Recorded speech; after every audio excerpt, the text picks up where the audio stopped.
नाबालिग मुस्लिम लड़की से दरिंदगी, पवन ने घर में घुसकर की हत्या। हरियाणा के फरीदाबाद में शनिवार को घर में घुसकर नाबालिग लड़के की हत्या कर दी गई। अस्सलाम वालेकुम फ्रेंड्स, जो कोई भी मुस्लिम इस वीडियो को देख रहे हैं, अपनी माँ बहन बेटी के साथ ये वीडियो जरूर शेयर करे। अगर हो सके तो साथ में बैठकर उनको नसीहत करे, ताकि किसी और मुस्लिम बहन या बेटी के साथ इस तरीके की दरिंदगी ना हो सके।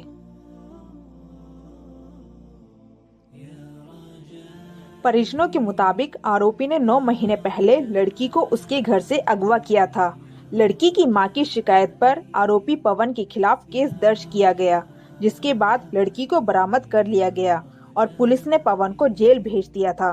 पुलिस ने बताया कि सितंबर 2024 में आरोपी पवन जमानत पर बाहर आया और उस पर शादी करने के लिए दबाव डाल रहा था। पुलिस के अनुसार डब्बा कॉलोनी के ई ब्लॉक में रहने वाली खुशनुमा शनिवार को अपने पड़ोसी के घर गई थी। वहां पहले से मौजूद पवन ने उससे कहासुनी की और गला रेतकर उसकी हत्या कर दी। सूचना मिलने पर पुलिस मौके पर पहुंची और शव को कब्जे में ले लिया। लड़की के पिता की शिकायत पर डब्बा थाने में भारतीय न्याय संहिता की संबंधित धाराओं के तहत प्राथमिकी दर्ज की गई। लड़की के पिता अंसार खान ने अपनी शिकायत में कहा, पवन मेरी बेटी पर शादी के लिए दबाव बना रहा था, लेकिन वह लगातार इनकार कर रही थी।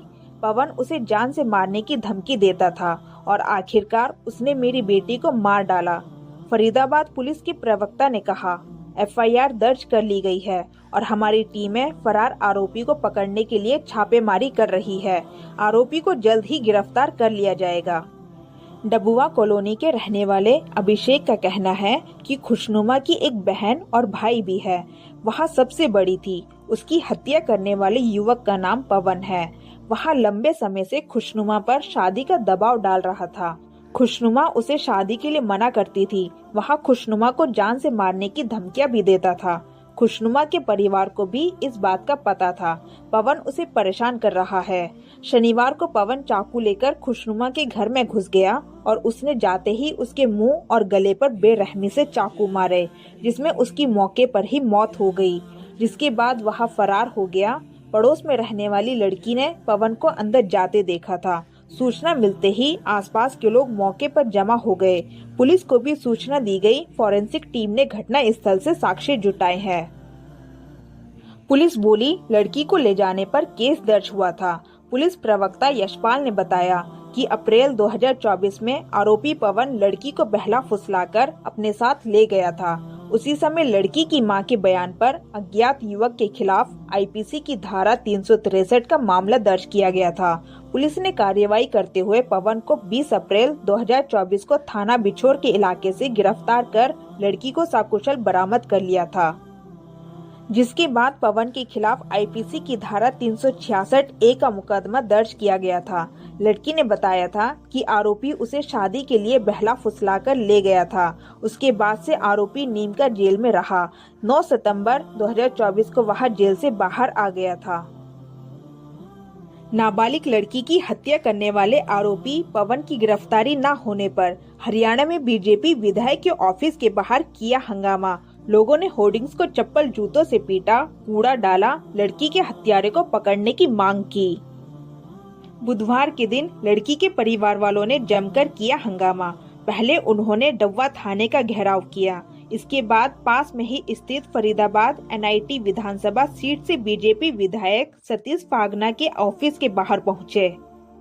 यहाँ लड़की के परिवार वालों ने ऑफिस के बाहर लगे होर्डिंग्स फाड़ दिए। होर्डिंग्स को जमीन पर गिराकर चप्पल जूतों से पिटाई की और उन पर कूड़ा भी डाल दिया। लोगों ने विधायक सतीश फागना पर अनदेखी के आरोप लगाए। लोगों के प्रदर्शन के चलते डब्बा चौक पर आधे घंटे तक ट्रैफिक जाम रहा। परिवार के सदस्य दीनदयाल गौतम ने बताया कि हमने पुलिस को 72 घंटे का अल्टीमेट दिया है। अगर आरोपी की गिरफ्तारी नहीं हुई तो डीसीपी ऑफिस के बाहर धरना करेंगे। पुलिस इस मामले में लापरवाही बरत रही है। युवक ने लड़की के टुकड़े कर दिए। 4 दिन हो गए, पुलिस उसे गिरफ्तार नहीं कर रही। उसके साथ एक लड़का और था, लेकिन एक पर ही मामला दर्ज हुआ। पुलिस उनसे भी बातचीत के लिए घर नहीं आई। शादी का दबाव डाल रहे युवक ने उसका गला रेत दिया और चेहरे पर भी वार किए।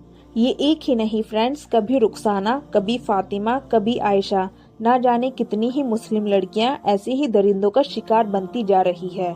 आखिर इसकी वजह क्या है? आखिर मुस्लिम लड़कियां ऐसे दरिंदों का शिकार क्यों हो रही है? लिहाजा फ्रेंड्स, मैं आप सभी से गुजारिश करती हूँ, हमारी दीनी बहनों बेटियों को दीन इस्लाम की तालीम जरूर दे। अल्लाह ने हमें जिन चीजों से नवाजा उनमें सबसे बड़ी और सबसे अहम चीज ईमान की दौलत है, और वो अल्लाह ने हमें अता फरमाई। तमाम आमाल और तमाम इबादतों का दारोमदार ईमान है। इसी तरह अगर कोई ईमान के बाद कुफ्र कर जाए, मुर्तद हो जाए, तो वह दुनिया का सबसे बदतरीन इंसान है। और इन दरिंदों का शिकार होने वाली वो लड़कियां हैं जो किसी गैर की मोहब्बत में गिरफ्तार होकर शादी के चक्कर में आकर अपने ईमान को छोड़कर कुफ्र से नाता जोड़ लेती है और हमेशा के लिए जहन्नम का ईंधन बन रही है। इसकी वजह एक ये भी है कि वालिदैन की तवज्जो ना देना और खुद वालिदैन का दीन से दूर होना भी। और इसकी वजह ये भी है कि स्कूल कॉलेजेस में लड़के और लड़कियों का एक साथ पढ़ना। अल्लाह ताला कुरान में इरशाद फरमाता है, ए महबूब सल्लल्लाहु अलैहि वसल्लम, तुम फरमा दो मुसलमान औरतों से कि वो अपनी निगाहें नीची करे और अपनी पारसाई शर्मगाह की हिफाजत करे। कॉलेजेस में भेजकर अपनी लड़कियों की जिंदगी तबाही में डालने वालों, याद रखो, तुम्हारा आने वाला जमाना कभी तुम्हें माफ नहीं करेगा। ये तुम्हारी नस्लें हैं, इनको संभाल कर रखना बहुत जरूरी है। और इस्लाम में औरत का माना मीनिंग ही छुपाने की चीज आता है। हदीस पाक है, अल्लाह के रसूल सल्लल्लाहु अलैहि वसल्लम ने इरशाद फरमाया, अपने बच्चों को 3 चीजें सिखाओ। बचपन से ही अपने नबी सल्लल्लाहु अलैहि वसल्लम से मोहब्बत प्यार करना और नबी सल्लल्लाहु अलैहि वसल्लम के खानदान यानी अहले बैत से मोहब्बत करना और बचपन से ही कुरान पाक की तिलावत करना। अगर आपकी बेटी हुजूर सल्लल्लाहु अलैहि वसल्लम की फर्माबरदारी करने वाली होगी तो वहाँ किसी काफिर के साथ जाने का सोचेगी भी नहीं। इन सारी बातों से मैं इस दर्जे पर पहुँची हूँ कि लड़कियों में इन दरिंदों का शिकार बनने की वाहिद वजह सबसे ज्यादा लड़कियों में दीन इस्लाम की तालीम न होना असल वजह है। आखिर में सभी दीनी भाई और बहनों को अल्लाह का पैगाम सूरा अल बकरा आयत 221 सुनाती हूँ कि अल्लाह ताला कुरान में फरमाता है, और उन मुशरिक औरतों से निकाह न करो जब तक कि वे ईमान न लाए, और एक ईमान वाली लौंडी बेहतर है, चाहे वह मुशरिक औरत तुम्हें कितनी ही अच्छी क्यों न लगे। और ईमान वाली औरतों को उन मुशरिक मर्दों के निकाह में ना दो जब तक कि वे ईमान न लाए। एक ईमान वाला गुलाम उस मुशरिक मर्द से बेहतर है, चाहे वह तुम्हें कितना ही अच्छा क्यों न लगे। ये लोग तुम्हें जहन्नम की तरफ बुला रहे हैं और अल्लाह ताला तुम्हें अपने हुक्म से जन्नत की तरफ और बख्शिश की तरफ बुला रहा है। और वहाँ अपनी आयतें लोगों के सामने खोल खोल कर बयान करता है ताकि वे नसीहत हासिल करे। फैसला आपका। अल्लाह ताला से दुआ है तमाम मेरे दीनी भाई बहनों को अल्लाह ताला अपने हिफ्ज़ो आमान में रखे और जान और माल की हिफाजत करते हुए दीने इस्लाम पर जिंदगी गुजारने की और मरते दम तक ईमान की हालत पर रखे और ईमान पर खात्मा नसीब फरमाए। आमीन व आखिरुद्दवाना अनिल हम्दुलिल्लाहि रब्बिल आलमीन। फ्रेंड्स, इस वीडियो को ज्यादा से ज्यादा शेयर करें और मुझे सपोर्ट करें। अस्सलाम वालेकुम।